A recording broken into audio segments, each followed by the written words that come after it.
नमस्कार, मैं हूं वैभव नाथ शर्मा और आप देख रहे हैं मेरा YouTube चैनल वैभवन। मित्रों, आज हम लोग बात करेंगे कि शिव पुराण में आपकी आमदनी बढ़ाने के लिए भी बहुत सारे उपाय बताए गए हैं। उन्हीं में से एक बहुत ही सरल और बहुत ही शक्तिशाली मंत्र प्रयोग मैं आपके लिए लेकर के आया हूं। इस प्रयोग को भगवान शिव की पूजा की जो भी विशेष तिथि होती है, ऐसा नहीं है कि सिर्फ सावन में ही आप कर सकते हैं। शिव पूजा की जो भी विशेष तिथि हो, सबसे प्रमुख तिथि तो सोमवार है जो हर हफ्ते में आपको एक अवसर मिलता है। उसके अलावा 15 दिन में एक बार प्रदोष आता है। मास शिवरात्रि जो आती है हर महीने में एक बार, उसमें भी आप कर सकते हैं। महाशिवरात्रि पर कर सकते हैं। अलग अलग प्रदोष का भी योग बनता है, कभी सोम प्रदोष हो गया, कभी भौम प्रदोष हो गया, कभी शनि प्रदोष हो गया, उसमें भी आप लाभ ले सकते हैं। और सावन का तो पूरा महीना खैर महादेव को समर्पित है ये। सावन में तो आप किसी भी दिन इन उपायों को करके अपनी आमदनी में, अपनी आय में, अपनी इनकम में तुरंत चमत्कारी रूप से बढ़ोतरी कर सकते हैं। तो आइए समझ लें आपको करना कैसे चाहिए। पारद शिवलिंग की आपको पूजा करनी है। अगर घर में पारद शिवलिंग है तो अच्छा है, नहीं तो आसपास मंदिरों में होता है। नहीं तो फिर उसका दूसरा एक तरीका यह है कि आप जो भी आपके अपने आचार्य हो उनसे आग्रह कर लीजिए कि हमको अभिषेक कराना है, आप पारद शिवलिंग लेकर के आ जाइएगा थोड़ी देर के लिए मेरे घर पे। वो लेकर के आएंगे, उनके पास होता है। नहीं तो एक अपना जो है पारद शिवलिंग आप स्थापित कर लें और यथाविधि उनका पूजन करें। और पूजन करने के बाद, पूजन अभिषेक जब आप कर रहे हो तो उस बीच में समय निकाल करके पारद शिवलिंग के आसपास बैठ करके एंग ह्रीं श्रीं ओम नमः शिवाय श्रीं ह्रीं एंग मंत्र फिर समझ लीजिए। एंग ह्रीं श्रीं ओम नमः शिवाय श्रीं ह्रीं एंग 108 बार इस मंत्र का जाप करना है पारद शिवलिंग की स्थापना के बाद। तो वो आप अभिषेक के पहले या बाद कर सकते हैं, आरती होने से पहले आपको कर लेना चाहिए। प्रत्येक मंत्र के साथ बिल्वपत्र यानी बेलपत्र, अखंडित बेलपत्र, एकदम स्वस्थ अच्छा बेलपत्र जो है, हर बार मंत्र उच्चारण करने के बाद पारद शिवलिंग पर आप ये एक बेलपत्र 3 दल वाला चढ़ाते रहिए। बिल्वपत्र के तीनों दलों पर लाल चंदन से क्रमशः एंग ह्रीं श्रीं लिख करके अगर समर्पित करते हैं तो आपका ये प्रयोग और ज्यादा शक्तिशाली हो जाता है। अंतिम 108वां बिल्वपत्र को शिवलिंग पर चढ़ाने के बाद उसको आप निकाल लें। उसको आप अपने घर के पूजा स्थान में फ्रेम करवा करके, मढ़वा करके रख सकते हैं। मैंने तो 5 पत्ते वाला शिवलिंग अपने यहाँ, मेरे एक शिष्य हैं नेपाल में, उनके यहाँ 5 पत्ते वाला बेलपत्र होता है और सिर्फ सावन में होता है। उस पेड़ का ये चमत्कार है। तो उन्होंने 108 शिव पत्र जो है मेरे लिए भेजा था कि आप काशी के इसको काशी विश्वनाथ तक किसी तरीके से पहुंचवा दीजिए। तो सावन के सोमवार में मैंने उनको समर्पित करवाया और उसको फिर जो व्यक्ति लेके गया था चढ़ाने के लिए, मैंने उसको बोला कि इनको चढ़ा के वापस लेते आना।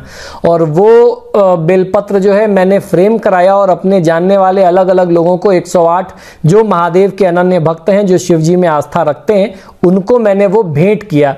मेरे भी पूजा स्थान में ये है तो वो शिव जी का साक्षात प्रसाद है। 5 पत्ते वाला बेलपत्र तो ऐसे ही दुर्लभ होता है। तो आपको भी वही काम करना है। जो 108वां अंतिम बेलपत्र होगा उसको उठा लीजिए, उसको फ्रेम करा लीजिए और अपने पूजा स्थान में रख के रोज उसको आप धूप दीप करते रहिए। ऐसा नियमित रूप से करते रहने से आपकी आमदनी में, आपकी आय में चमत्कारी रूप से वृद्धि होती है और आपकी आर्थिक हानि, जो रुपए पैसे का नुकसान होता है किसी न किसी कारण से, वो रुक जाता है। तो ये उपाय करिए, इससे आपको फायदा अवश्य मिलेगा। मित्रों, आज हम लोग बात करेंगे कि कौन सा द्रव्य चढ़ाने से भगवान शिव पर कौन सा द्रव्य चढ़ाने से किस मनोकामना की सिद्धि होती है, कौन सा फल प्राप्त होता है। और इसका पूरा वर्णन जो है हम लोगों को शिव पुराण में मिलता है। तो आज हम लोग जानेंगे कि शिव पुराण के अनुसार भगवान शिव को कौन सा रस यानी द्रव्य समर्पित करने से क्या लाभ प्राप्त होता है।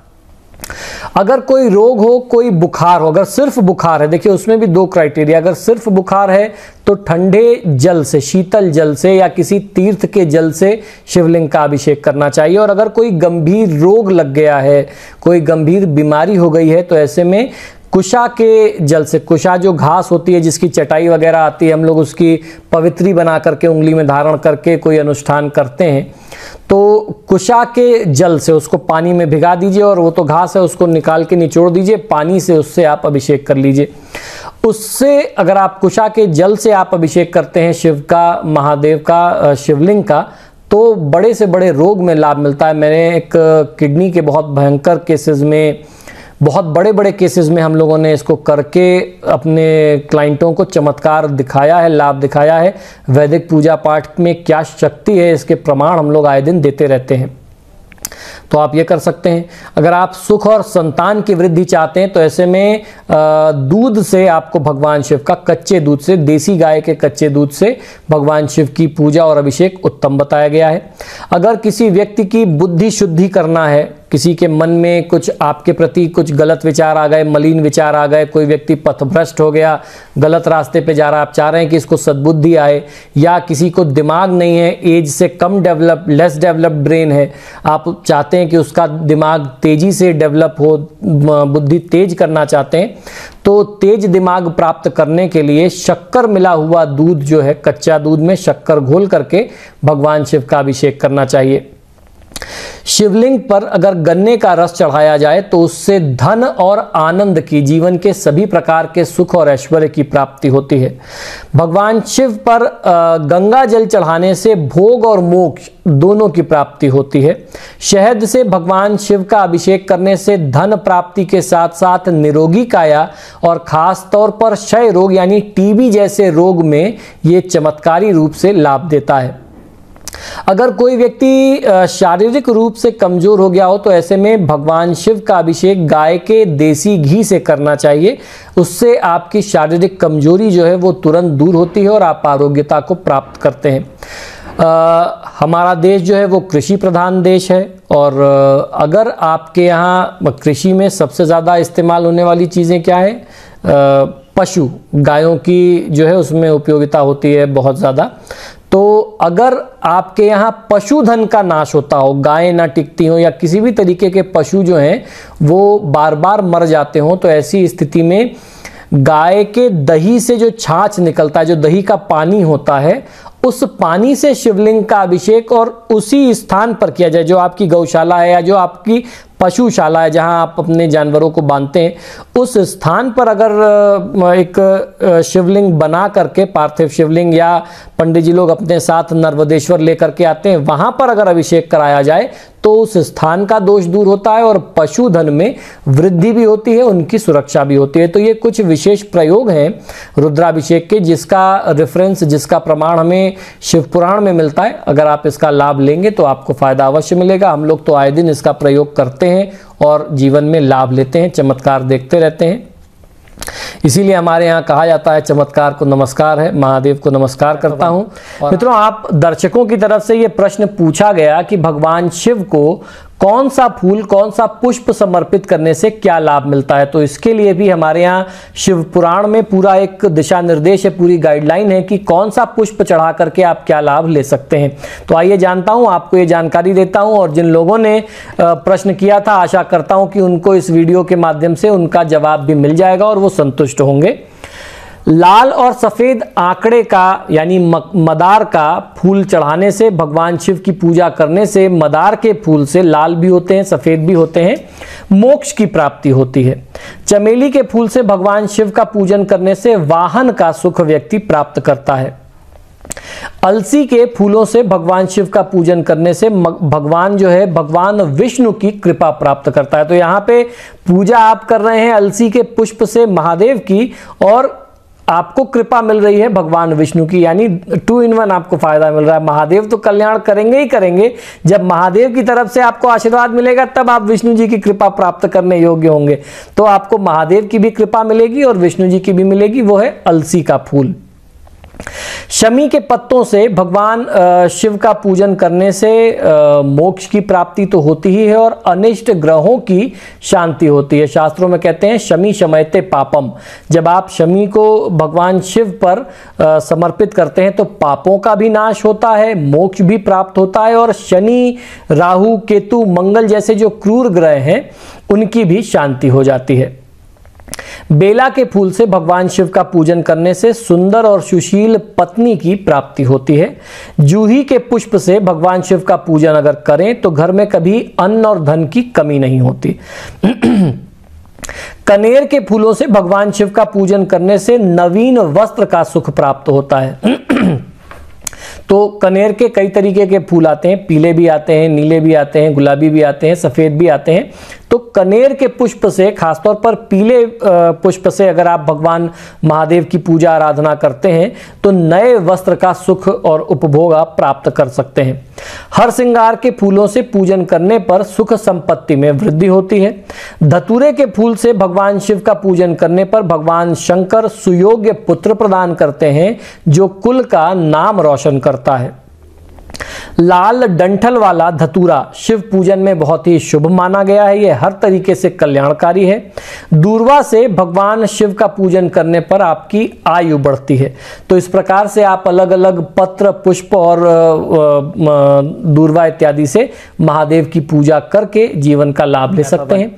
मित्रों, आज हम लोग बात करेंगे शिव पुराण में वर्णित एक ऐसी विधि के माध्यम से, एक ऐसी विधि के बारे में जिसके माध्यम से आप महादेव शिव को बहुत आसानी से, बड़ी सरलता से प्रसन्न करके उनसे कृपा प्राप्त कर सकते हैं। भगवान शिव जो हैं वो बहुत ही भोले हैं। कोई भी भक्त सच्ची श्रद्धा से उन्हें सिर्फ एक लोटा जल अर्पित करके भी तुरंत प्रसन्न कर सकता है। यदि इसीलिए उन्हें भगवान भोलेनाथ भी कहा जाता है। भगवान भोलेनाथ को प्रसन्न करने के लिए कुछ बहुत छोटे छोटे और अचूक उपायों का वर्णन शिव पुराण में प्राप्त होता है। ये उपाय इतने सरल हैं कि इन्हें बड़ी ही आसानी से कोई भी व्यक्ति कर सकता है और हर समस्या के समाधान के लिए शिव पुराण में कुछ विशेष उपाय बताए गए हैं। उन्हीं के बारे में हम लोग चर्चा कर रहे हैं और इन उपायों को आप किसी भी शिव पूजा की विशेष तिथि में प्रयोग कर सकते हैं, चाहे वो सोमवार का दिन हो, प्रदोष का दिन हो। जो प्रदोष के अलग अलग संयोग बनते हैं, सोम प्रदोष, भौम प्रदोष, शनि प्रदोष, इसमें भी आप लाभ ले सकते हैं। जो महीने में एक मास शिवरात्रि आती है या फिर साल में एक बार जो महाशिवरात्रि आती है फागुन में, इन सब तिथियों में आप लाभ ले सकते हैं। और पूरा पूरा सावन का महीना तो है ही है। करना यह है कि भगवान शिव को, अगर आप धन प्राप्त करना चाहते हैं तो भगवान शिव को एक मुट्ठी चावल चढ़ा दीजिए। शिव पुराण का ऐसा वर्णन है कि चावल समर्पित करने से धन की प्राप्ति होती है। तिल चढ़ाने से पापों का नाश होता है। काले तिल को भगवान शिव के ऊपर आपको एक मुट्ठी चढ़ाना है। अगर कई बार होता क्या है कि हम लोग जाने अनजाने कुछ पाप कर बैठते हैं, कुछ गलतियां, कुछ चूक हमारे आपके जीवन में हो जाती हैं, तो उनसे मुक्ति के लिए, और वही जो पाप है, वो जो गलती है अनजाने में की गई, वो हमारी उन्नति, हमारी प्रगति, हमारी खुशहाली, हमारी संपन्नता में कहीं ना कहीं अड़ंगा लगा देती है, वो बाधक बन जाती है। तो ऐसे में अगर आप पापों से मुक्ति चाहते हैं और उसके बाद संपन्नता चाहते हैं तो काले तिल एक मुट्ठी आपको शिवलिंग पर समर्पित करना चाहिए। जौ समर्पित करने से आपके सुखों में वृद्धि होती है और गेहूं चढ़ाने से आपको संतान की प्राप्ति होती है, संतान में वृद्धि होती है। ये जो अन्न की मैंने चर्चा की, कम से कम एक मुट्ठी और ज्यादा से ज्यादा तो आप सामर्थ्य आपका अगर सामर्थ्य है, आप पैसे वाले हैं, आपकी स्थिति है, तो आप 1.25 किलो चढ़ाइए, आप 11 किलो चढ़ाइए, 21 किलो चढ़ाइए। और उसको चढ़ाने के बाद उस अन्न को आपको खुद प्रयोग नहीं करना है, वहीं गरीबों में, भिखारियों में वितरण कर देना चाहिए, उसको बांट देना चाहिए। उसका प्रयोग आप खुद ना करें क्योंकि आपके तरफ से वो दान है। तो ऐसा करते हैं अगर आप कुछ समय लगातार, तो महादेव की कृपा प्राप्त होती है। तो शिव पुराण के शब्द हैं, इसमें हम लोग क्या कह सकते हैं, महादेव का स्वयं का कहना है कि ऐसा करने से महादेव की कृपा कोई भी व्यक्ति बहुत सरलता से ले सकता है। तो आशा करता हूं आप भी इसका लाभ अवश्य उठाएंगे।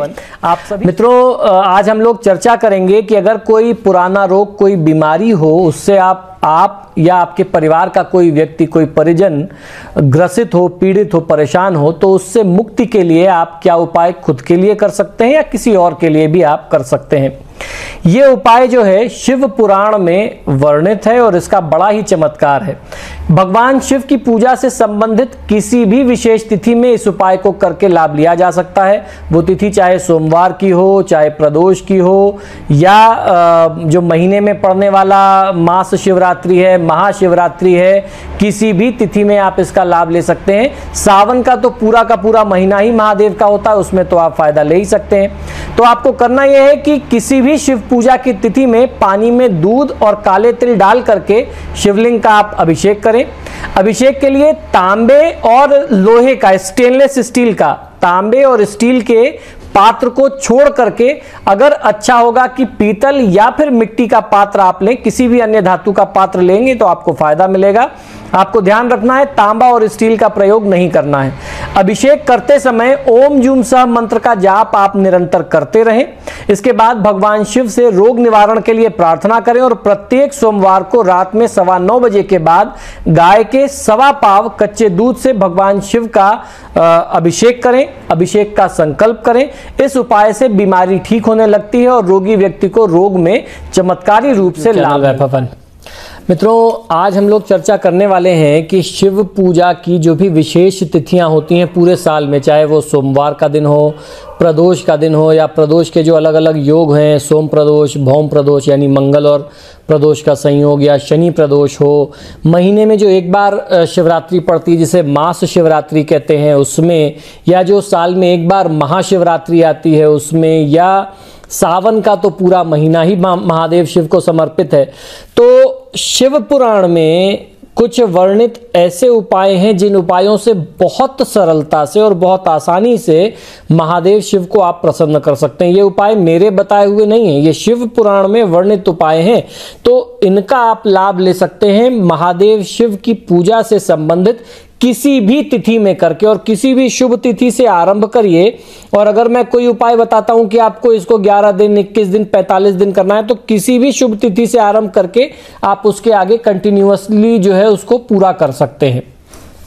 तो आइए जानते हैं, आज हम लोग ऐसे ही 7 उपायों के बारे में चर्चा करेंगे। शिव पुराण में वर्णित ये कुछ ऐसे खास उपाय हैं जिनसे तुरंत ही महादेव शिव प्रसन्न हो जाते हैं और अपने साधकों पर, अपने जो भी उनकी पूजा पाठ करने वाले भक्त हैं उन पर अपनी कृपा बरसाते हैं, आपके दुख कष्ट को तुरंत दूर करते हैं।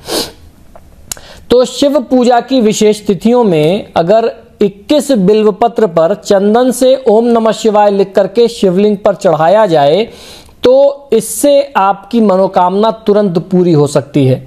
ये किसी भी तिथि में कर सकते हैं और चाहे तो सावन के पूरे महीने आप ये क्रम कर सकते हैं। 21 बेलपत्र ले लीजिए और उस पर चंदन से ओम नमः शिवाय लिख करके आप बेलपत्र जो है वो शिवलिंग पर चढ़ाइए। इससे आपकी मनोकामनाएं पूरी होती हैं। ये एक दिन भी किसी एक तिथि में किया जा सकता है, सोमवार के सोमवार कर सकते हैं, महाशिवरात्रि पर कर सकते हैं, या सावन के पूरे महीने कर सकते हैं। अगर आपके घर में किसी भी प्रकार की परेशानी हो तो शिव पूजा की विशेष तिथियों में सुबह जो है गोमूत्र का छिड़काव अपने घर में करें और गूगल की धुनी दें, महादेव का ध्यान और पूजन करके, तो आपको बहुत अच्छा फायदा मिलता है। यदि आपके विवाह में अड़चन आ रही है तो शिवलिंग पर केसर मिला हुआ दूध आपको चढ़ाना चाहिए, यानी उससे आपको शिवलिंग का अभिषेक करना चाहिए। इससे जल्दी ही आपके विवाह के योग बन जाते हैं। तो ये उपाय जो हैं आप सोमवार के सोमवार कर सकते हैं, प्रदोष और सोमवार मिला करके कर सकते हैं, महाशिवरात्रि पर कर सकते हैं, और सावन का तो पूरा महीना है ही। अगर आप चाहें तो पूरे के पूरे 30 दिन क्रम को रखिए, आपको जीवन में कभी कोई दिक्कत नहीं आएगी। नंदी यानी बैल को हरा चारा खिलाना आपके लिए बहुत अच्छा लाभ हो सकता है। इससे जीवन में सुख समृद्धि आती है, मन प्रसन्न रहता है, और सबसे बड़ी चीज कि महादेव की कृपा मिलती है जब आप उनकी सवारी की सेवा करते हैं, उनको भोजन इत्यादि खिलाते हैं। तो शिव पूजा की जो विशेष तिथियां हैं उनमें ये उपाय जरूर करना चाहिए, और सावन में तो मैंने बताया कि 30 के 30 दिन आप कर सकते हैं। गरीबों को भोजन कराएं, इससे आपके घर में कभी भी अन्न की कमी नहीं होगी, धन की कमी नहीं होगी, तथा पितरों की आत्मा को शांति प्राप्त होती है। तो महादेव का पूजन करके, महादेव का ध्यान करके विशेष तिथियों में गरीबों को भोजन कराना चाहिए। ये एक बहुत विशेष और बहुत उसके निमित्त शिव पूजा का ही एक अंश माना जाता है। मैं इसको जरूर करता हूं। मैं जब भी कभी अपने घर में या कहीं रुद्राभिषेक करता हूं या किसी प्रतिष्ठित मंदिर में कराता हूं तो ब्राह्मणों को और गरीबों को, 2 अलग अलग वर्गों को, जो ब्राह्मण मेरी पूजा में सम्मिलित हैं उनको तो कराता ही हूं, उसके अलावा आसपास के गरीब लोग जो उपलब्ध हो जाते हैं, असहाय लोग, उनको भी भोजन कराता हूं। ये शिव पूजा का ही हिस्सा मान करके आपको करना चाहिए। रोज सुबह जल्दी उठ करके, जो भी शिव पूजा की तिथि हो या फिर सावन का महीना हो, महाशिवरात्रि हो, रोज सुबह जल्दी उठ करके स्नान आदि से निपट करके समीप के किसी भी शिव मंदिर में जाएं और भगवान शिव को जल से अभिषेक करें और उन्हें काले तिल समर्पित करें। इसके बाद मंदिर में कुछ देर बैठ करके वहीं मन ही मन ओम नमः शिवाय मंत्र का जाप करें। इससे आपको मानसिक शांति, सुख तो मिलेगा ही मिलेगा, आपके जीवन में, आपके कामों में जो विघ्न और बाधा की स्थिति होगी उससे भी आपको चुटकियों में तत्काल प्रभाव से लाभ मिलेगा। किसी नदी या तालाब पर जाकर के आटे की गोलियां मछलियों को खिलाना, ये बहुत ही विशेष और बहुत ही पुण्य काम है। जब तक ये काम आप करें, मन ही मन भगवान शिव का ध्यान करते रहें या भगवान शिव के मंत्रों का जाप करते रहें। ये उपाय धन प्राप्ति का बहुत ही सरल, बहुत ही चमत्कारी और बहुत ही प्रामाणिक उपाय है। इसको करके आपको लाभ अवश्य लेना चाहिए।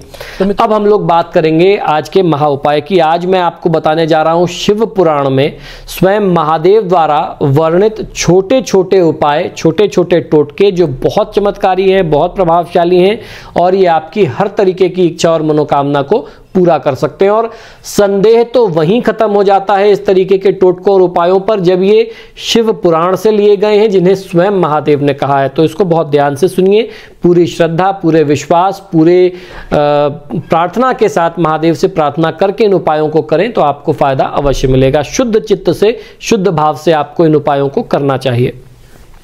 शिव पुराण के अनुसार भगवान शिव को चावल समर्पित करने से लक्ष्मी यानी धन, संपत्ति और ऐश्वर्य की प्राप्ति होती है। तो जब भी आप शिव पूजा करने जाते हैं, आप सामान्य रूप से जल चढ़ाइए, एक मुट्ठी चावल आप शिवलिंग के ऊपर जरूर रखिए। भगवान शिव को तिल चढ़ाने से सभी पापों का नाश तुरंत होता है, ये भी शिव पुराण में कहा गया। भगवान शिव के ऊपर यानी शिवलिंग के ऊपर जौ अर्पित करने से महादेव शिव स्वयं अपने भक्तों को हर प्रकार का सुख प्रदान करते हैं।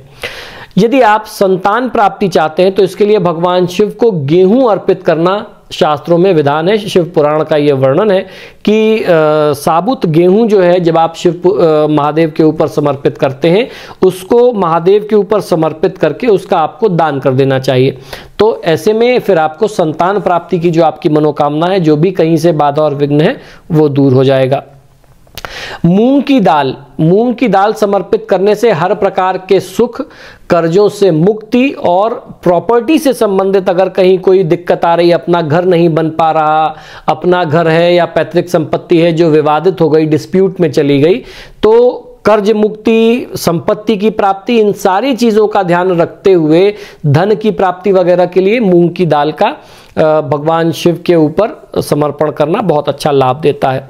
भगवान शिव को पियंगु, ये एक प्रकार का अनाज है, इसको अर्पित करने से मोक्ष की प्राप्ति होती है। ये सभी अन्न यथाशक्ति भगवान को समर्पित करने के पश्चात गरीबों में वितरित कर देना चाहिए, तब आपको शुभ फल की प्राप्ति होती है, या यूं कहें कि वांछित फल की प्राप्ति होती है।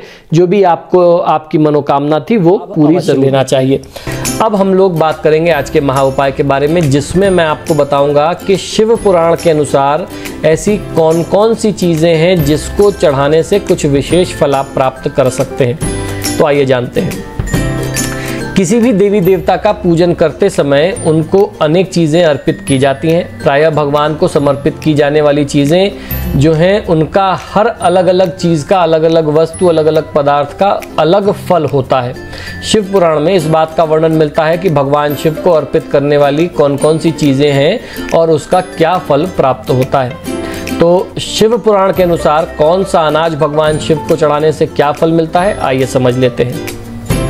भगवान महादेव को चावल चढ़ाने से धन की प्राप्ति होती है, तिल को चढ़ाने से पापों का नाश होता है, जौ को अर्पित करने से सुख में वृद्धि होती है और गेहूं चढ़ाने से संतान में वृद्धि होती है।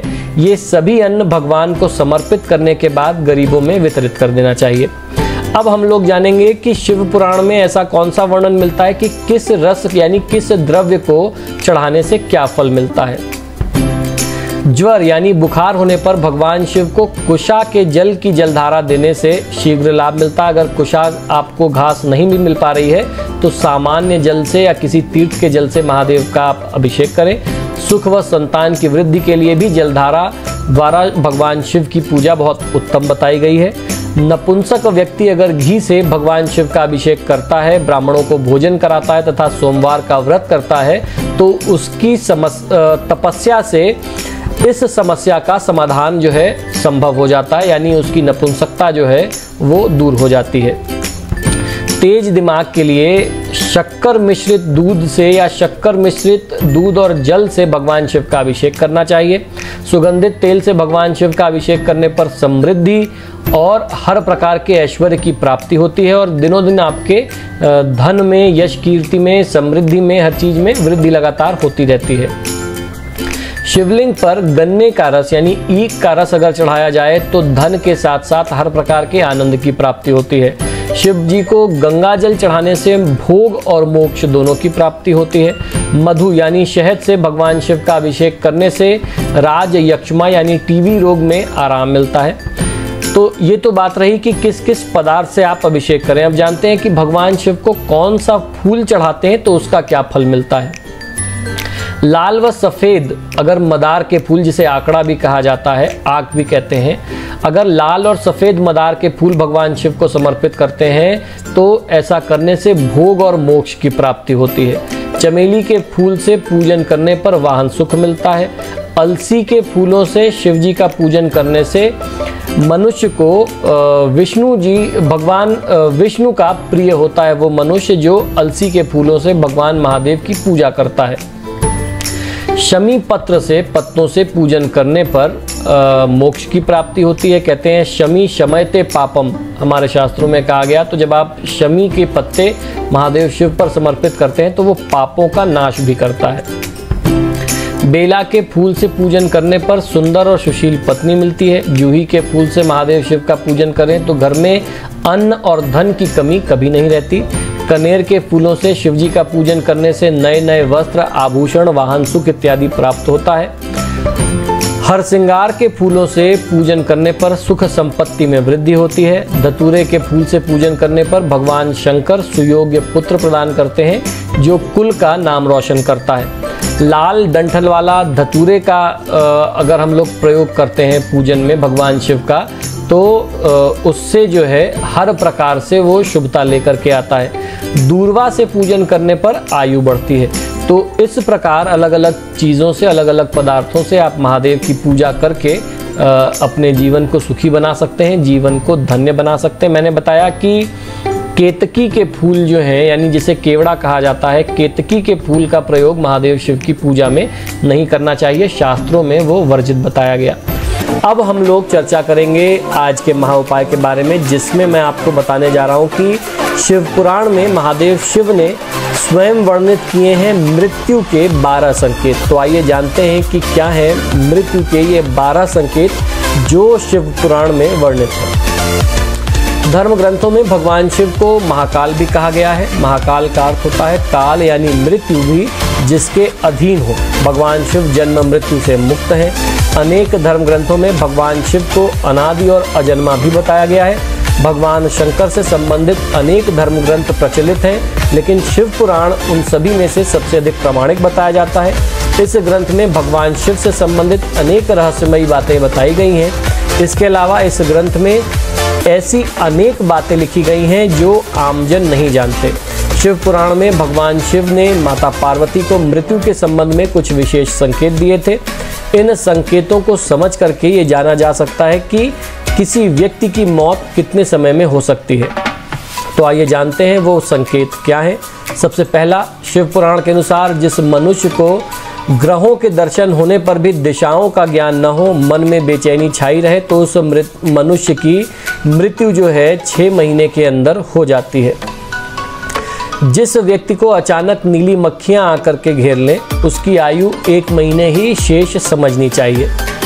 शिव पुराण में भगवान शिव ने ये बताया कि जिस मनुष्य के सिर पर गिद्ध, कौवा अथवा कबूतर आकर के बैठ जाए वो 1 महीने के भीतर ही मर जाता है। ऐसा शिव पुराण में वर्णन मिलता है। यदि अचानक किसी व्यक्ति का शरीर सफ़ेद या पीला पड़ जाए और लाल निशान दिखाई देने लगे तो समझना चाहिए कि उस मनुष्य की मृत्यु 6 महीने के भीतर हो जाएगी। जिस मनुष्य का मुंह, कान और जीभ ठीक से काम न करे, शिव पुराण के अनुसार उस व्यक्ति की मृत्यु 6 महीने के भीतर हो जाती है। जिस मनुष्य को चंद्रमा और सूर्य के आसपास का चमकीला घेरा काला या लाल दिखाई देता है तो उस मनुष्य की मृत्यु 15 दिन के अंदर होती है। अरुंधति तारा और चंद्रमा जिसे ना दिखाई दे अथवा जिसे अन्य तारे भी ठीक से ना दिखाई दें तो ऐसे मनुष्य की मृत्यु 1 महीने के भीतर हो जाती है। त्रिदोष यानी वात, पित्त और कफ में जिसकी नाक बहने लगे उसका जीवन 15 दिन से अधिक नहीं चलता। यदि किसी व्यक्ति के मुंह और कंठ बार बार सूखने लगते हों तो ये जानना चाहिए कि 6 महीने बीतते बीतते उसकी आयु समाप्त हो जाती है। जब किसी व्यक्ति को जल, तेल, घी तथा दर्पण में अपनी परछाई न दिखाई दे तो समझना चाहिए कि उसकी आयु 6 महीने से अधिक नहीं है। जब कोई अपनी छाया को सिर से रहित देखे अथवा अपने को छाया से रहित पाए तो ऐसा मनुष्य 1 महीने के भीतर भी 1 महीने भी जीवित नहीं रहता। जब किसी मनुष्य का बायां हाथ लगातार 1 सप्ताह तक फड़कता रहे तब उसका जीवन 1 मास ही शेष रहता है, ऐसा जानना चाहिए। जब सारे अंगों में अंगड़ाई आने लगे और तालू सूख जाए तब वह मनुष्य 1 मास तक ही जीवित रहता है। जिस मनुष्य को ध्रुव तारा अथवा सूर्यमंडल का भी ठीक से दर्शन ना होता हो, रात में इंद्रधनुष और दोपहर में उल्कापात होता दिखाई दे और गिद्ध और कौवे उसे घेरे रहे तो उसकी आयु 6 महीने से अधिक नहीं होती, ऐसा शिव पुराण का वर्णन है। जो मनुष्य अचानक सूर्य और चंद्रमा को राहु से ग्रस्त देखता हो, चंद्रमा और सूर्य को काला अगर उसे दिखाई देने लगे और संपूर्ण दिशाएं जिसे घूमती हुई सी दिखाई देती हों, उसकी मृत्यु 6 महीने के अंदर हो जाती है। शिव पुराण के अनुसार जो व्यक्ति हिरण के पीछे होने वाली शिकारियों की भयानक आवाज़ को भी जल्दी नहीं सुनता हो, उसकी मृत्यु 6 महीने के भीतर हो जाती है। जिसे आकाश में सप्तर्षि तारे न दिखाई देते हों, उस मनुष्य की आयु भी 6 महीने शेष ही समझनी चाहिए। शिव पुराण के अनुसार जिस व्यक्ति को अग्नि का प्रकाश ठीक से ना दिखाई देता हो और चारों ओर काला अंधकार दिखाई देता हो तो उसका जीवन भी 6 महीने के भीतर ही समाप्त हो जाता है। तो मित्रों, ये तो रही जानकारी शिव पुराण से संबंधित कि हमारे शास्त्रों में क्या वर्णन मिलता है, मृत्यु के क्या लक्षण महादेव शिव ने बताए हैं। आशा करता हूँ ये जानकारी आपको अच्छी लगी होगी। अब हम लोग जानेंगे आज का विशेष महाउपाय, जिसमें मैं आपको बताऊंगा शिव पुराण में वर्णित कुछ ऐसे चमत्कारी टोटके जिससे महादेव शिव आपकी सभी मनोकामना पूरी कर सकते हैं। अलग अलग मनोकामना के लिए अलग अलग उपाय, अलग अलग टोटके जो हैं भगवान शिव को प्रसन्न करने के लिए शिव पुराण में बताए गए हैं। तो आइए जानते हैं क्या हैं वो टोटके। सुंदर जीवन साथी की अगर कोई मनोकामना है, अगर आप चाहते हैं कि सुंदर जीवन साथी मिले, तो ऐसे में शिव पुराण में बताए गए उपाय के अनुसार शिवलिंग पर बेला के पुष्प जो हैं वह समर्पित करने से सुंदर जीवन साथी की प्राप्ति होती है। शिव पूजा की विधि से आपको वंदना करनी चाहिए। ये पुष्प समर्पित करके अगर आप पूरे विधि विधान से महादेव की पूजा आराधना करते हैं तो सुंदर जीवन साथी की मनोकामना आपकी पूरी होती है। अन्न भंडार भरने के लिए, यदि घर में खाने पीने की कमी है और आप अन्न भंडार को भरे रखना चाहते हैं तो शिव पूजा में जूही के पुष्प जरूर समर्पित करने चाहिए। जूही के फूल चढ़ाने से अन्न धन में कमी नहीं आती। यश कीर्ति की प्राप्ति के लिए, यदि कोई व्यक्ति चाहता है कि उसकी यश कीर्ति बनी रहे, नाम उसको लगातार बनता रहे, समाज से प्रतिष्ठा मिलती रहे, मान सम्मान मिलता रहे, तो शिव पूजा में धतूरा और धतूरे के फूल जो हैं वो महादेव शिव को आपको जरूर समर्पित करने चाहिए। धन की प्राप्ति के लिए, अगर आप चाहते हैं कि धन की प्राप्ति निरंतर होती रहे तो शिवलिंग पर आपको हरसिंगार के पुष्प जरूर चढ़ाने चाहिए। शीघ्र विवाह के लिए, अगर विवाह में बाधा आ रही है, विघ्न आ रहा है या परिवार वाले नहीं मान रहे हैं, राजी नहीं हो रहे हैं, तो किसी भी कारण से अगर विवाह में बाधा आ रही है तो शीघ्र विवाह के लिए शिवलिंग पर दूध में केसर मिला करके या दूध में हल्दी मिला करके आपको शिवलिंग का अभिषेक करना चाहिए। इससे जो है आपके विवाह में आ रही बाधा समाप्त हो जाती है। अकाल मृत्यु से बचाव के लिए, किसी दुर्घटना या अकाल मृत्यु से बचाव के लिए शिव महामृत्युंजय मंत्र का रुद्राक्ष की माला से जाप करें तो आपको बहुत अच्छा उससे फ़ायदा मिलता है। सुखी वैवाहिक जीवन के लिए अपने घर या किसी भी आसपास के शिवालय में रात्रि के समय में शिवलिंग के पास एक शुद्ध देसी घी का दीपक जलाएं और मंगल जीवन की कामना करें। देखिए, आर्थिक लाभ के लिए हम लोगों ने बहुत सारे उपाय अपने एपिसोड्स में आप लोगों को बताए, खासतौर पर शिव पूजा से जुड़े हुए, शिव पूजा की किसी भी तिथि में किए जाने वाले उपाय बताए। तो उनमें 2 उपाय बहुत ही प्रमुख होते हैं। पहला उपाय कि मीठे द्रव्य से भगवान शिव का अभिषेक हो। हमारे शास्त्रों का प्रमाण है, शिव पुराण का ही प्रमाण है कि अगर किसी व्यक्ति को धन की कामना है, धन और ऐश्वर्य की कामना है, तो ऐसे में गन्ने के रस से भगवान शिव का अभिषेक किया जाना चाहिए। गन्ने का रस अगर नहीं मिलता है, गन्ने के रस के अभाव में आप गुड़ को भिगो करके उसको अच्छे से मसल लीजिए, उस पानी को छान लीजिए और उसमें और सादा जल मिला करके उस पानी को बढ़ा लें और अब इस मीठे जल से आप भगवान शिव का अभिषेक कर सकते हैं। इसी तरीके से शहद को जल में घोल करके या चीनी को जल में घोल करके महादेव शिव का अभिषेक किया जा सकता है।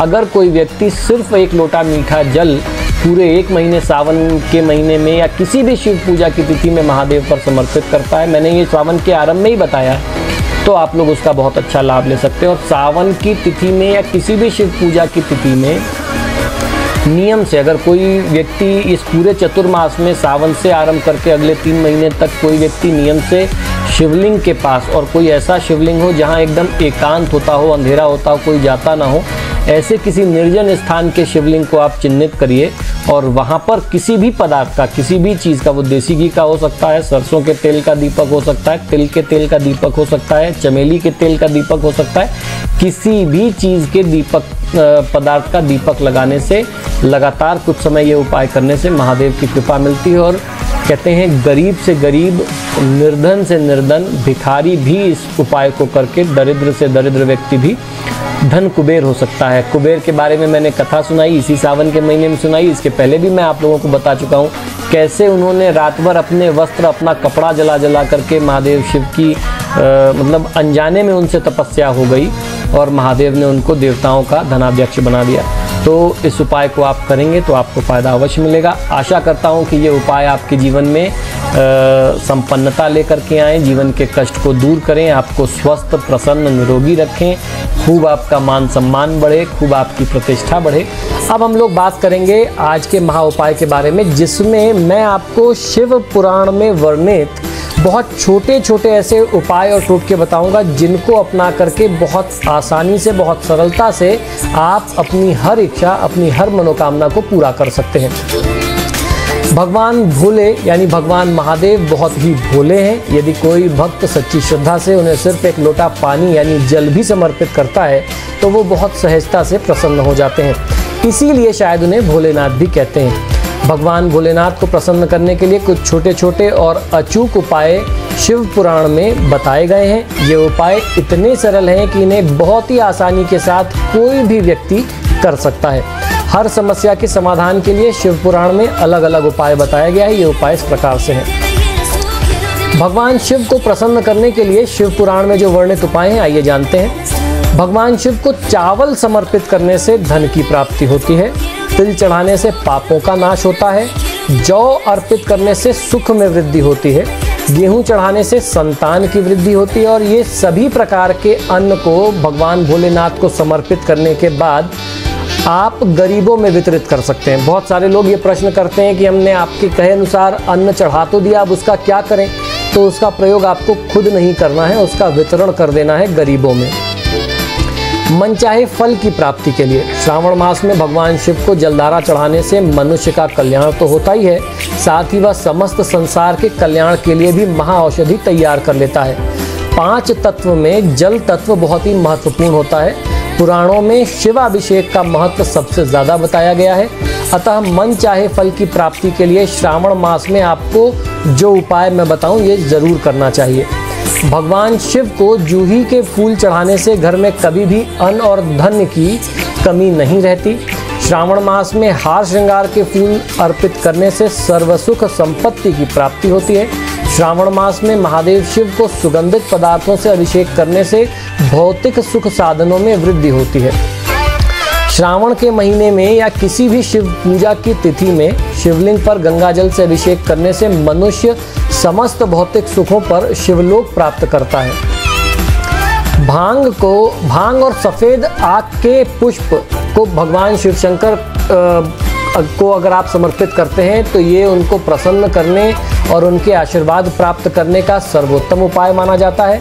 भगवान शिव को बिल्वपत्र, कमल पुष्प या कमलगट्टा के बीज अगर आप समर्पित करते हैं तो इससे लक्ष्मी की प्राप्ति होती है।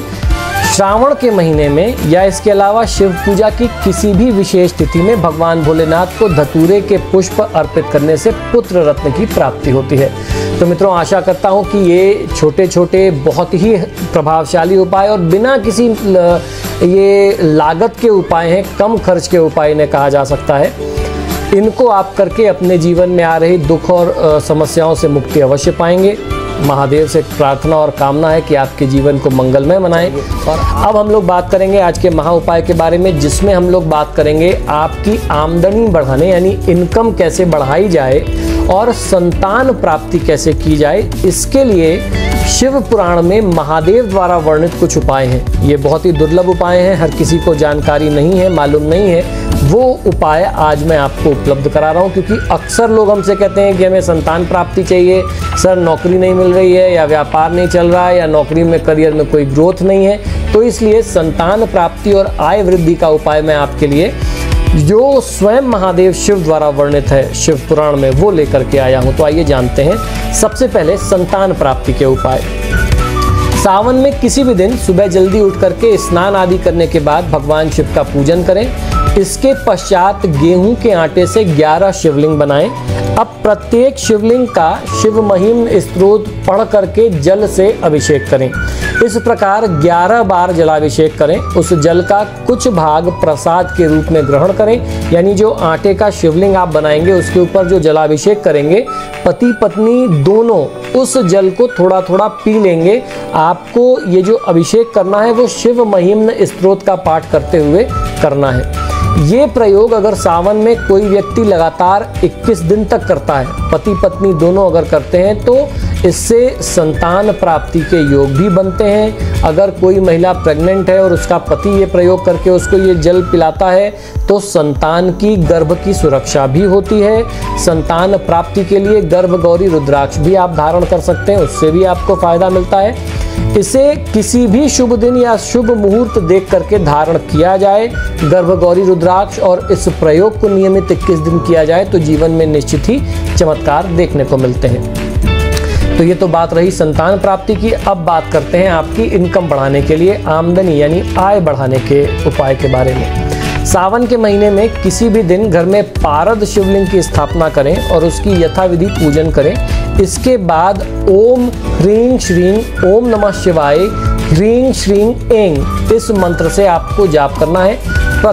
प्रत्येक मंत्र के साथ बिल्वपत्र पारद शिवलिंग पर आप चढ़ाएं। बिल्वपत्र के तीनों दलों पर लाल चंदन से रंग क्रमशः ऐं ह्रीं श्रीं लिखें। आपको तीनों पत्ते पर ऐं ह्रीं श्रीं लिखना है लाल चंदन से। अंतिम 108वां बिल्वपत्र जो होगा उसको शिवलिंग पर चढ़ाने के बाद निकाल लें तथा उसे अपने पूजन के स्थान पर रख करके प्रतिदिन उसकी पूजा करें। माना जाता है कि ऐसा करने से व्यक्ति की आमदनी में वृद्धि होती है। तो किस मंत्र का 108 बार जाप करना है फिर से समझ लीजिए। वो मंत्र आपको यहाँ डिस्क्रिप्शन बॉक्स में भी मिल जाएगा। वो मंत्र है ऐं ह्रीं श्रीं ओम नमः शिवाय श्रीं ह्रीं ऐं। तो इस तरीके से आपको इस मंत्र का जाप करना चाहिए। और जो आप 108 बेलपत्र चढ़ाएंगे लाल चंदन से 3 पत्तों पर, जो उसके 3 पत्ते होते हैं, तो आपको क्लॉकवाइज आपको ऐं ह्रीं श्रीं लिखना है। ये भी आपको नीचे डिस्क्रिप्शन बॉक्स में मिल जाएगा कि एग्जैक्टली आपको तीनों पत्तों पर लिखना क्या है। तो जब आप ये सारे पत्ते समर्पित कर लें, 108वां जो आखिरी बेलपत्र होगा उसको उठा लीजिए। आप चाहें तो उसको फ्रेम करा करके अपने पूजा स्थान में रख सकते हैं। मैंने ये काम किया हुआ है। मेरे पास मेरे एक शिष्य ने मुझे उनके यहाँ ऐसा चमत्कार है कि सावन के महीने में ही उनके बेल के पेड़ में 5 पत्ते आते हैं। वैसे पूरे साल जो है 3 पत्ते का बेलपत्र ही होता है, सावन के महीने में 5 पत्ते आते हैं। तो हर बार वो 108 बेलपत्र मुझे देते हैं मेरे अभिषेक के लिए, 108 अलग से देते हैं कि आप काशी विश्वनाथ को किसी से बेच करके चढ़वा दीजिए। वो पशुपतिनाथ जी से उनका बहुत लगाव है, कुछ समय वो नेपाल में रहे हैं तो वो नेपाल भेजते हैं। तो मैंने जब वो पत्ते काशी विश्वनाथ को भेजे तो जिसके हाथ से मैंने भेजा था उनसे मैंने आग्रह किया था कि तुम जितने पत्ते चढ़ाना, क्योंकि 5 पत्ते का बेलपत्र देखने में नहीं मिलता, बहुत दुर्लभ है, बहुत रेयर है। तो मैंने उनसे कहा था इसको समर्पित करना, एक पत्ता भगवान शिव के ऊपर, काशी विश्वनाथ के ऊपर छोड़ करके बाकी सब लेते आना। और सारे जो है मैंने फ्रेम करा करके अपने दोस्तों मित्रों, अपने क्लाइंट, अपने रिलेटिव सबको जो है गिफ्ट के तौर पर, भगवान शिव के आशीर्वाद के तौर पर, प्रसाद के तौर पर दिया। सबके घरों में वो आज भी पूजे जाते हैं। तो आप भी इस तरीके से, भले 3 पत्ते का ना मिले, 5 पत्ते वाला ही मिले, उस पर एंग ह्रीं श्रीं लिख करके उसकी पूजा करें और शिवलिंग पर चढ़ा करके उसको अपने पास फ्रेम करके रख लीजिए। वो आपके लिए लाइफ टाइम रह जाएगा, क्योंकि अगर आप सूखा रखेंगे, ऐसे ही रख करके पूजा करेंगे तो फिर वो कुछ समय में सूख करके ख़त्म हो जाएगा। और एक बार फ्रेम करा देंगे तो वो हमेशा ऐसा फ्रेश बना रहेगा। अब हम लोग बात करेंगे आज के महा उपाय के बारे में, जिसमें हम लोग जानेंगे कि कौन से शिवलिंग का अभिषेक करने से या पूजन करने से किस प्रकार का फल मिलता है। अभी मैंने आपको बताया पिछले कुछ दिनों में कि किस प्रकार के पदार्थ का आपको प्रयोग करना चाहिए किस मनोकामना की पूर्ति के लिए। फिर मैंने बताया कौन सा पत्र, कौन सा पुष्प, यानी कौन सा पत्ता, कौन सा फूल, कौन सा दूर्वा, कौन सी घास इत्यादि चढ़ाएं किस मनोकामना की पूर्ति के लिए। इसी क्रम में आज हम लोग जानेंगे कि कौन से शिवलिंग की पूजा किस मनोकामना की पूर्ति के लिए करनी चाहिए। तो किस शिवलिंग का अभिषेक करने से मिलता है कौन सा फल, आज हम लोग ये जानेंगे। वैसे तो भगवान शिव का अभिषेक हमेशा ही करना चाहिए, लेकिन सावन का महीना बहुत ही विशेष होता है। और ये ऐसा नहीं है, ये जो प्रयोग मैं बता रहा हूँ कि ये आपको सिर्फ सावन में करना है, ये आप कभी भी कर सकते हैं। शिव पूजा से जुड़ी हुई जो भी विशेष स्थिति हो, शिववास देख करके आप उसमें भी ये प्रयोग कर सकते हैं। तो वैसे तो भगवान शिव का अभिषेक हमेशा करते रहना चाहिए, लेकिन सावन का महीना बहुत ही खास और विशेष होता है। ये महीना भगवान शिव को विशेष रूप से प्रिय माना जाता है। हमारे कई सारे धर्म ग्रंथों में इस बात का प्रमाण, इस बात का वर्णन मिलता है। भगवान शिव का अभिषेक करने पर उनकी कृपा हमेशा उस व्यक्ति पर, उस जातक पर, उस साधक पर बनी रहती है और उसकी मनोकामना पूर्ति होती है, जो नियमित रूप से महादेव शिव की पूजा करता है। धर्म सिंधु के अनुसार, धर्म सिंधु के दूसरे परिच्छेद के अनुसार, अगर किसी खास फल की इच्छा आप रखते हो तो भगवान के विशेष शिवलिंग की भी पूजा करने का महात्म नियम हमारे शास्त्रों में बताया गया है।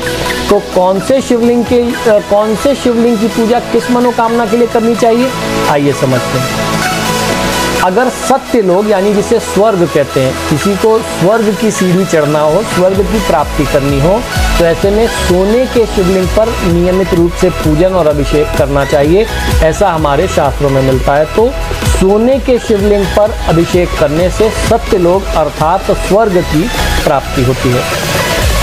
वहीं अगर आपको रोगों का नाश करना है तो मोती से बने हुए शिवलिंग पर कुशा के जल से अगर आप अभिषेक करते हैं तो आपको रोगों से मुक्ति मिलती है। तो मोती के शिवलिंग पर अभिषेक करने से रोगों का नाश होता है। वहीं हीरे से निर्मित शिवलिंग पर अभिषेक करने से दीर्घायु यानी लंबी उम्र की प्राप्ति होती है। तो अगर कोई व्यक्ति अच्छी आयु जीना चाहता है, बहुत हेल्दी रहना चाहता है, लंबी आयु जीना चाहता है, तो हीरे से बने हुए शिवलिंग पर अगर आप नियमित रूप से पूजन और अभिषेक करते हैं, या यूं ऐसा भी कहा जाता है कि ऐसे शिवलिंग का अगर आपने जीवन में एक बार भी अभिषेक कर लिया तो आपकी मनोकामना पूरी हो जाती है। धन और लक्ष्मी की प्राप्ति के लिए किस तरीके का शिवलिंग चलता है? धन और लक्ष्मी की प्राप्ति के लिए पुखराज से बना, आप ये समझिए कि ये छोटा सा पुखराज अगर 10,000 रुपए का है तो इससे बना हुआ शिवलिंग, उसका क्या इंपॉर्टेंस होगा, कितनी वैल्यू होगी, उसी तरीके से आप हीरे के बारे में सोच सकते हैं। तो पुखराज के शिवलिंग पर अभिषेक करने से धन लक्ष्मी की प्राप्ति होती है। वहीं नीलम से बने हुए शिवलिंग पर अभिषेक करने से सामाजिक मान सम्मान, पद प्रतिष्ठा, राजनीतिक विजय इत्यादि की प्राप्ति होती है। तो अगर कोई व्यक्ति पॉलिटिक्स में सक्सेस होना चाहता है, राजनीतिक बड़ी सफलता चाहता है, राजनीतिक महत्वाकांक्षा की पूर्ति चाहता है, तो ऐसे लोगों को नीलम से बने हुए शिवलिंग का पूजन और अभिषेक, इसमें महत्वपूर्ण है अभिषेक, उससे अलग अलग पदार्थों से, जल से, दूध से, जैसे हम लोग बताते हैं आपको, उन पदार्थों से उसके लिए अभिषेक करना चाहिए। हर प्रकार की मनोकामना जीवन की हर तरीके की कामना को पूरा करने के लिए स्फटिक के शिवलिंग पर अभिषेक करना बहुत ही लाभकारी, बहुत ही चमत्कारी होता है। तो स्फटिक के शिवलिंग पर अभिषेक करने से मनुष्य की सारी कामनाएं, मतलब समस्त मनोकामनाएं पूरी होती हैं। चांदी से बने हुए शिवलिंग पर अभिषेक करने से पितरों को मुक्ति मिलती है, पितरों की कृपा मिलती है। तो कोई भी व्यक्ति अगर अपने पितरों को संतुष्ट करना चाहे, उनकी कृपा प्राप्त करना चाहे, तो चांदी से बने हुए शिवलिंग पर अभिषेक करना चाहिए। तांबे के शिवलिंग पर अभिषेक करने से लंबी आयु प्राप्त होती है, व्यक्ति निरोग रहता है। पीतल से बने हुए शिवलिंग पर अभिषेक करने से समस्त सुखों की प्राप्ति होती है। कांस्य के शिवलिंग पर अभिषेक करने से यश, कीर्ति, प्रसिद्धि की प्राप्ति होती है। लोहे से बने हुए शिवलिंग पर अभिषेक करने से शत्रुओं का नाश होता है। तो शत्रुओं के नाश के लिए सरसों के तेल से अभिषेक का नियम है। तो अगर लोहे का शिवलिंग हो और उस लोहे के शिवलिंग पर अगर आप सरसों के तेल से अभिषेक कर दें, तो जो भी आपकी विपक्षी पार्टी होगी, शत्रु होंगे, वो आपके सामने नतमस्तक हो जाएंगे। लेकिन सरसों के तेल से अभिषेक करने वाले आचार्य बहुत कम मिलते हैं, क्योंकि हर व्यक्ति इसको नहीं कर पाता, इसमें जरा सी लापरवाही होती है। तो करने वाले और कराने वाले दोनों के लिए लेने के देने पड़ सकते हैं। आटे से बने हुए शिवलिंग पर अभिषेक करने से पुत्र संतान की प्राप्ति और रोगों से मुक्ति होती है। तो गेहूं के आटे से शिवलिंग बना करके अगर आप उस पर अभिषेक करते हैं तो पुत्र संतान की प्राप्ति और रोगों से मुक्ति होती है। उड़द के आटे से बने हुए शिवलिंग पर अभिषेक करने से सुंदर पत्नी की प्राप्ति होती है। मक्खन से बने हुए शिवलिंग पर अभिषेक करने से समस्त प्रकार के सुख प्राप्त होते हैं। गुड़ से बने हुए शिवलिंग पर अभिषेक करने से अन्न और धन की प्राप्ति होती है। बांस के बने हुए शिवलिंग पर अभिषेक करने से वंश में वृद्धि होती है। तो इस तरीके से और भी बहुत सारे हैं। पारद शिवलिंग है, मरकरी का जो शिवलिंग होता है, फूलों का शिवलिंग होता है, फलों के पल्प का शिवलिंग बना करके पूजा करते हैं। ये सब सारे धन, मनोकामना, ऐश्वर्य इत्यादि के लिए प्रयोग होते हैं। तो ये जो कुछ प्रमुख शिवलिंग के प्रयोग थे, ये मैंने आपको बताए। तो मित्रों, आशा करता हूँ कि ये छोटे छोटे उपाय और टोटके, ये सारे प्रयोग आपको बहुत पसंद आते होंगे। ये रोचक तो है ही हैं और ये बहुत ही ज्ञानवर्धक भी हैं, कल्याणकारी हैं। अगर इसका कोई व्यक्ति सही तरीके से प्रयोग करता है तो मैं निश्चित पूरे दावे के साथ कह सकता हूँ कि उसका जीवन का कल्याण हो जाता है। ये अब हम लोग जानेंगे आज के महा उपाय के बारे में। और शिव पुराण की कथा करने और सुनने से पहले 7 जरूरी नियम बहुत आवश्यक है। आजकल आपने देखा होगा, आजकल कुछ एक नई चीज शुरू हुई है जिसको शिव चर्चा कहते हैं। भगवान शिव की पूजा, रुद्राभिषेक वगैरह ये सब हम लोगों ने बहुत देखी थी। सावन के सोमवार, 16 सोमवार, प्रदोष व्रत की कथा वगैरह करते थे लोग। आजकल कुछ समय से एक नई चीज मार्केट में चल रही जिसको शिव चर्चा कहते हैं। शिव चर्चा में करते क्या है, शिव पुराण से संबंधित कुछ कथा, कुछ लोग एक साथ बैठ जाते हैं, सत्संग जैसे करते हैं और वो शिव चर्चा करते हैं, भगवान शिव की कथा के बारे में चर्चा करते हैं। तो उसी को शिव चर्चा कहा जाता है। तो किसी भी तरीके की भगवान शिव की कथा कहने और सुनने, चाहे आप वो सावन के सोमवार के व्रत के बारे में बात करें, किसी भी सोमवार व्रत की कथा करें, प्रदोष व्रत की कथा करें, शिव पुराण में भगवान शिव की कथा कहने और सुनने से संबंधित कुछ 7 नियम, बहुत ज़रूरी नियम बताए गए हैं। आइए जानते हैं क्या है वो नियम। भगवान शिव के पूजन आदि से जुड़ी अनेक बातें शिव पुराण में बताई गई हैं। शिव पुराण में कथा करने और सुनने वालों के लिए अनेक नियम बताए गए हैं। शिव पुराण के अनुसार ये 7 नियम बहुत ही प्रमुख हैं। नियम तो बहुत सारे हैं, लेकिन उनमें भी ये 7 नियम बहुत ही प्रमुख हैं जिसका ध्यान हर किसी को अवश्य रखना चाहिए। पहला ये है कि जो संत, महात्मा अथवा योग्य ब्राह्मण शिव पुराण की कथा करता है, उसे कथा प्रारंभ के दिन से एक दिन पहले ही व्रत ग्रहण करने के लिए शौरक्रम यानी बाल कटवाना, नाखून काटना, ये सब कर लेना चाहिए। क्योंकि जब तक आप कथा करते रहेंगे फिर उस बीच में आपको नहीं करना होगा। इसी को ब्रह्मचर्य पालन कहते हैं। ब्रह्मचर्य पालन का मतलब एक तो ये भी होता है, फिर भूमि शयन होता है, स्त्री प्रसंग ना करना, फिजिकल रिलेशन वगैरह ना करना, ये सब सारी चीज़ें होती हैं। तो कथा शुरू करने से लेकर के अंत तक क्षौर कर्म यानी बाल, नाखून वगैरह काटना बनाना नहीं चाहिए। दूसरा गरिष्ठ अन्न, गरिष्ठ भोजन यानी देर से पचने वाला भोजन, जैसे दाल, जला हुआ भोजन, मसूर तथा बासी अन्न खा करके शिव पुराण की कथा नहीं सुननी चाहिए और ना ही सुनानी चाहिए। तीसरी बात ये कि जो लोग भक्ति पूर्वक शिव पुराण की कथा सुनना चाहते हैं, उन्हें सबसे पहले वक्ता यानी कथा कहने वाले जो भी महंत हैं, उनसे दीक्षा ग्रहण करनी चाहिए। दीक्षा लेने के बाद ब्रह्मचर्य का पालन सुनने वाले को, श्रोता को भी, श्रवण करने वाले को भी जरूर करना चाहिए। उसमें खास है भूमि पर सोना, पत्तल में भोजन खाना, प्रतिदिन कथा समाप्त होने के बाद ही भोजन करना, स्त्री प्रसंग वगैरह न करना, मैथुन वगैरह न करना, शेविंग वगैरह, नेल कटिंग वगैरह न करना, ये सब सारी चीज़ें प्रमुख हैं। चौथी बात यह है कि शिव पुराण कथा का व्रत लेने वाले पुरुष को प्रतिदिन एक ही बार हविष्यान्न, हविष्य अन्न वो होते हैं जिन अन्न से हवन इत्यादि किया जाता हो, जैसे जौ, तिल, चावल, गेहूँ, ये सब सारी चीज़ें, इनका भोजन आपको दिन में एक बार ही करना चाहिए, जिससे कथा सुनने वाले जिस कथा सुनने वाले ने व्रत ले रखा हो उसे प्याज, लहसुन, हींग, गाजर, मादक वस्तु, नशे की चीज़ें, शराब, गुटखा, सुरती, सिगरेट वगैरह इत्यादि का पान नहीं करना चाहिए, इत्यादि का त्याग करना चाहिए। पांचवां है कथा का व्रत लेने वाले को काम और क्रोध से बचना चाहिए। ब्राह्मणों व साधु संतों की भी निंदा नहीं करनी चाहिए। गरीब, रोगी, पापी, भाग्यहीन तथा संतान रहित पुरुष को शिव पुराण की कथा अवश्य सुननी चाहिए। छठा यह है कि शिव पुराण कथा समाप्त होने पर उत्सव मनाना चाहिए। इस दिन भगवान शिव की पूजा के साथ साथ पुराण की भी पूजा और आरती की जानी चाहिए।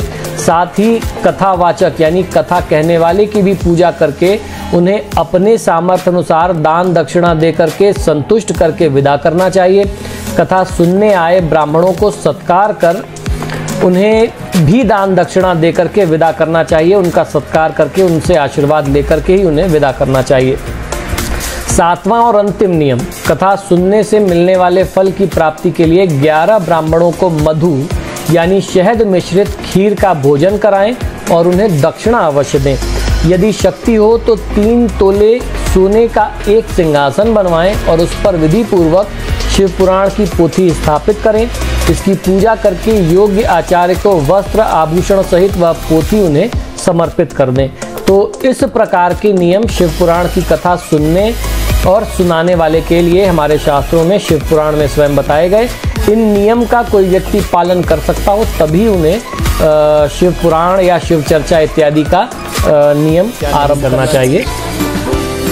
अब हम लोग जानेंगे कि शिव पुराण के अनुसार भगवान शिव को कौन सा द्रव्य, कौन सा रस यानी लिक्विड, फ्लूइड चढ़ाने से क्या, किस तरीके का फल आपको प्राप्त होता है। बुखार होने पर भगवान शिव को कुशा के जल से, यानी कुशा एक प्रकार की घास है, उसके जल से अभिषेक करने से सुख प्राप्त होता है, शीघ्र ही स्वास्थ्य लाभ होता है। सुख और संतान की वृद्धि के लिए भी अगर आप सादे जल से भगवान शिव का अभिषेक करते हैं तो ये पूजा बहुत ही उत्तम बताई गई है। अब यहाँ पर आप लोगों को ये चीज़ बताना और समझाना बहुत आवश्यक है। कुछ लोग मुझे बार बार व्हाट्सएप और ईमेल कर रहे हैं कि आपने पहले भी कुशा के जल से अभिषेक बताया है, तो क्या कुशा के जल से अभिषेक करने के लिए कुशा को पीस के उससे अभिषेक करना होगा? ऐसा नहीं होता है। कुशा एक प्रकार की घास है, उसको पानी में डाल दीजिए थोड़ी देर के लिए और जब आपको अभिषेक करना हो तो उस घास को निकालिए और कपड़े की तरह निचोड़ दीजिए। उसके अंदर जो जल वो एब्जॉर्ब करेगी वो जल निकल जाएगा, वो जल ही कुशा का जल होगा। आपको ना उसको तोड़ना है, ना मरोड़ना है, ना पीसना है, ना ग्राइंड करना है बस। और आप चाहें तो जो श्रृंगी जिससे हम लोग अभिषेक करते हैं उस श्रृंगी में भी कुशा डाल दीजिए और उसमें जल डालते जाइए। जो जल उससे होकर के जाएगा वो कुशा का जल होगा। किसी की अगर बुद्धि शुद्धि करनी है या दिमाग तेज करना है तो उसके लिए मीठे जल से और जल में दूध मिला करके, कच्चे दूध पानी में कुछ मीठा मिला करके, खासतौर पर शक्कर मिला करके अभिषेक करने से बुद्धि शुद्ध भी होती है, बुद्धि तेज भी होती है। तो तेज दिमाग के लिए ये उपाय है कि आधा पानी आधा दूध मिलाएं, दूध पानी मिक्स करें और उसमें कुछ मीठा मिला करके आप अभिषेक करें। कुछ लोग शक्कर मिलाते हैं, कुछ गुड़ मिलाते हैं और कुछ लोग जो है उसको शक्कर और गुड़ की जगह शहद मिलाते हैं। शिवलिंग पर गन्ने का रस अगर चढ़ाया जाए तो धन ऐश्वर्य के साथ हर प्रकार के आनंद की प्राप्ति होती है। भगवान शिव को गंगा जल चढ़ाने से भोग और मोक्ष दोनों की प्राप्ति होती है। भगवान शिव का अभिषेक अगर कोई व्यक्ति शहद से करता है तो टीबी जैसे क्षय रोग से आराम मिलता है। यदि किसी व्यक्ति को शारीरिक रूप से कोई कमजोरी है तो भगवान शिव का अभिषेक गाय के दूध और गाय के शुद्ध घी से करें तो उसकी शारीरिक कमजोरी जो है वो दूर हो जाती है। गाय के दूध से अभिषेक करने से ऐश्वर्य इत्यादि की प्राप्ति भी होती है। शिव पुराण के अनुसार आज हम लोग ये भी जानेंगे कि भगवान शिव को कौन सा फूल यानी पुष्प, कौन सा फ्लावर चढ़ाने से क्या फल मिलते हैं। लाल और सफ़ेद आंकड़े के फूल चढ़ाने से भगवान शिव का अगर आप पूजन इनसे करते हैं तो मोक्ष की प्राप्ति होती है। चमेली के फूल से पूजन करने पर वाहन इत्यादि का सुख मिलता है। अलसी के फूलों से भगवान शिव का पूजन करने पर मनुष्य भगवान विष्णु का प्रिय होता है। शमी के वृक्ष के पत्तों से पूजन करने पर मोक्ष की प्राप्ति होती है। बेला के फूल से पूजन करने पर सुंदर और सुशील पत्नी की प्राप्ति होती है। जूही के फूलों से भगवान शिव का पूजन करें तो घर में कभी भी अन्न की कमी नहीं रहती। कनेर के अलग अलग रंग के फूल आते हैं, गुलाबी भी आते हैं, लाल भी आते हैं, कनेर के पीले फूल भी होते हैं। तो इनसे भगवान शिव का पूजन करने से नए नए वस्त्र और आभूषण इत्यादि का सुख प्राप्त होता है। हरसिंगार के फूलों से पूजन करने पर सुख संपत्ति में वृद्धि होती है। धतूरे के फूल से भगवान शिव का पूजन करने पर भगवान शंकर जो हैं, महादेव शिव जो हैं, सुयोग्य पुत्र प्रदान करते हैं जो कुल का नाम रोशन करता है। तो धतूरे का फूल अगर आप शिव पर चढ़ाते हैं तो पुत्र की प्राप्ति होती है और सुयोग्य मतलब अच्छे संस्कारों से युक्त कुल का नाम रोशन करने वाला पुत्र प्राप्त होता है। लाल डंठल वाला जो धतूरे का फूल होता है वो शिव पूजन में बहुत ही शुभ माना गया है। दूर्वा जो घास होती है, इससे भगवान शिव का पूजन करने पर जातक की, साधक की आयु में वृद्धि होती है। तो इस तरीके से ये अलग अलग द्रव्य और अलग अलग पुष्प इत्यादि के, पत्र इत्यादि के प्रयोग मैंने आपको बताए। इसका प्रयोग अगर आप अपनी पूजा में करते हैं तो निश्चित ही आपकी हर प्रकार की मनोकामनाएं भी पूरी होती हैं और आपको हर तरीके से उसमें लाभ मिलता है। अब हम लोग चर्चा करेंगे आज के महा उपाय के बारे में, जिसमें मैं आपको बताऊंगा कि शिव पुराण में वर्णन मिलता है कि अगर आपके घर कोई अतिथि, कोई आगंतुक, कोई मेहमान आ जाए तो मेहमान को जब आप भोजन कराएं या मेहमान की जब आप खातिरदारी करें, उनका स्वागत करें तो किन 4 बातों का आपको विशेष ध्यान रखना चाहिए। ध्यान रखिएगा, ये शिव पुराण के वचन है, मेरा कोई इसमें हाथ नहीं है, कोई भूमिका नहीं है। ये शिव पुराण में वर्णित प्रसंग मैं आपको बताने जा रहा हूँ। हमारे धर्म ग्रंथों में आगंतुक को, अतिथि को भगवान के महत्व की तुलना दी गई है। अतिथि देवो भव कहते हैं। तो मेहमान के महत्व के बारे में बहुत सारी बातें हमारे शास्त्रों में, धर्म ग्रंथों में बताई गई हैं। घर आए हुए मेहमान को भगवान के समान सत्कार दिया जाना चाहिए, भगवान के समान ही माना जाना चाहिए। हिंदू धर्म में भगवान के हवन या कई त्योहारों पर घर आए अतिथियों को भोजन कराने का महत्व बहुत विशेष है। अतिथि के सत्कार को लेकर के यानी आतिथ्य को लेकर के शिव पुराण में 4 बहुत ही विशेष बातें बताई गई हैं, जिनका पालन यदि किया जाए तो मनुष्य को अतिथि को भोजन करवाने का फल बहुत ही विशेष रूप से मिलता है। तो अगर आप किसी का आतिथ्य करते हैं, किसी का सत्कार करते हैं, अच्छी भावना से करते हैं और जो बातें बताई गई शिव पुराण में अगर उनको ध्यान में रख करके करते हैं तो आपको उसका बहुत बड़ा पुण्य मिलता है। आइए जानते हैं क्या है वो 4 बातें। साफ मन होना चाहिए सबसे पहली बात। ऐसा कहा जाता है कि जिस मनुष्य का मन शुद्ध नहीं होता उसे कभी भी अपने शुभ कार्यों का फल प्राप्त नहीं होता। घर आए हुए अतिथि का सत्कार करते समय या उन्हें भोजन करवाते समय कोई भी गलत भावों को मन में नहीं आने देना चाहिए। अतिथि सत्कार के समय जिस मनुष्य के मन में जलन, क्रोध, हिंसा जैसी बातें चलती रहती हों उसे कभी भी अपने कर्मों का शुभ फल प्राप्त नहीं होता। इसलिए इन बातों का विशेष आपको ध्यान रखना चाहिए। आपकी वाणी मधुर होनी चाहिए। मनुष्य को कभी भी घर आए हुए अतिथि का अपमान नहीं करना चाहिए। कई बार मनुष्य क्रोध में आकर के या किसी भी अन्य कारणों से घर आए हुए मेहमान का अपमान कर बैठता है। ऐसा करने पर मनुष्य पाप का भागी बन जाता है। हर मनुष्य को अपने घर आए हुए मेहमान का अच्छा भोजन के साथ साथ पवित्र और मीठी वाणी के साथ स्वागत सत्कार करना चाहिए। ऐसा दिशा निर्देश हमारे धर्मशास्त्रों खासतौर पर शिव पुराण में मिलता है। शरीर शुद्ध होना चाहिए। तीसरी बात, मेहमान को भगवान के समान माना गया है। अपवित्र शरीर से न भगवान की सेवा की जाती और न ही मेहमान की। किसी को भी भोजन करवाने से पहले मनुष्य को शुद्ध जल से स्नान करके साफ वस्त्र यानी स्वच्छ कपड़े पहनने चाहिए। अपवित्र या बासी शरीर से की गई सेवा का फल कभी भी उस व्यक्ति को प्राप्त नहीं होता। चौथी बात, उपहार अवश्य दें। भेंट उपहार जरूर देना चाहिए। घर आए हुए मेहमान को भोजन करवाने के बाद कुछ न कुछ अपने सामर्थ्य अनुसार उपहार देने का विधान हमारे शास्त्रों में है। अपनी श्रद्धा के अनुसार मेहमान को उपहार के रूप में कुछ चीज़ें, जो भी आपका सामर्थ्य हो। पुराने समय में लोग गाँव में क्या होता था कि जाते समय जो भी फसल कटी होती थी सौगात के रूप में वो बेचते थे, फल वगैरह होता था वो बेचते थे। हम लोगों को याद है, हम लोग नानी के यहाँ से जाते थे तो तमाम सारी चीज़ें लाद के नानी हमारी भेजा करती थी। इसीलिए देखिए, आपको याद होगा कि और कहीं ये फॉर्मेलिटी हो या ना हो, लेकिन जो अपना क्लोज नेक्सस है, जो क्लोज रिलेशन है, उसमें आज भी आप कभी किसी के घर जाते हैं, ननिहाल जाते हैं, बुआ के घर जाते हैं, भाई बहन के घर जाते हैं जो अब कहीं दूर सेटल हैं, तो वो आपको चलते समय कुछ विदाई, कुछ दक्षिणा गिफ्ट के लिए, चॉकलेट के नाम पे कुछ ज़रूर देते हैं। तो ये हमारे शास्त्रों का नियम है।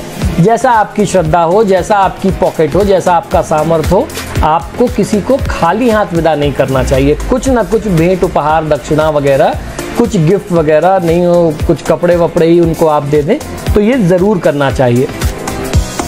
अच्छी भावना से दिया गया उपहार हमेशा ही शुभ फल देने वाला होता है। तो ये इन 4 बातों का अगर कोई व्यक्ति ध्यान रखता है, और ख़ास तौर पर ये जो 4 महीने हैं जिसको हम लोग चतुर्मास कहते हैं, सावन जो है इसमें सबसे पहला होता है। अगर इन 4 महीने में आपके घर में कोई आता है तो इन 4 महीनों में आपको अपने अतिथियों का विशेष ध्यान रखना चाहिए। कहते हैं ना जाने किस रूप में नारायण मिल जाएं। तो इस पवित्र महीनों में तो शिव पुराण में वर्णित इन 4 बातों का, 4 नियमों का ध्यान आपको ज़रूर रखना चाहिए। अब हम लोग बात करेंगे आज के महा उपाय के बारे में, जिसमें मैं आपको बताऊंगा शिव पुराण में वर्णित रोगों से मुक्ति पाने के लिए, यानी बीमारी को ठीक करने का उपाय। सावन में किसी भी सोमवार को पानी में दूध और काले तिल डाल करके शिवलिंग का अभिषेक करें। वैसे शास्त्रों में कुशोदक जल से, यानी कुशा के जल से अभिषेक करने का विधान भी बताया गया है रोगों से मुक्ति पाने के लिए। ऐसे में अभिषेक करने के लिए तांबे के बर्तन को छोड़ करके किसी भी अन्य धातु के बर्तन का आप प्रयोग कर सकते हैं। अभिषेक करते समय ओम जूम सह, ये महामृत्युंजय का बीज मंत्र है। ओम जूम सह, इस मंत्र का जाप मन ही मन करते रहें। इसके बाद भगवान शिव से रोग निवारण के लिए प्रार्थना करें और प्रत्येक सोमवार को रात में 9:15 बजे के बाद गाय को 1.25 पाव कच्चे दूध से, गाय के 1.25 पाव कच्चे दूध से भगवान शिव का, यानी शिवलिंग के अभिषेक का आप संकल्प लें। इस उपाय से बीमारी ठीक होने लगती है और गंभीर से गंभीर रोगों में लोगों को, जातकों को, रोगियों को लाभ मिलता देखा गया है। तो मित्रों, आशा करता हूं कि ये छोटे छोटे उपाय और टोटके आपको बहुत पसंद आते होंगे और आप इनको करके निश्चित ही लाभ भी लेंगे, क्योंकि ये बहुत ही प्रामाणिक है। स्वयं ये शिव पुराण के टोटके हैं, तो इनमें किसी भी तरीके का संशय और संदेह नहीं है। आप इससे लाभ ले सकते हैं। आशा करता हूँ ये आपको पसंद आते होंगे। आप सभी से आग्रह है कि जब भी आप मेरे वीडियोस देखते हैं तो इन्हें लाइक और शेयर ज़रूर करें, और आपने अगर अभी तक मेरे चैनल को सब्सक्राइब नहीं किया तो प्लीज़ इसे सब्सक्राइब करिए। इसी शुभकामना के साथ कि आपका दिन शुभ हो, मुझे आज्ञा दीजिए और देखते रहिए मेरा YouTube चैनल वैभवन। नमो नारायण।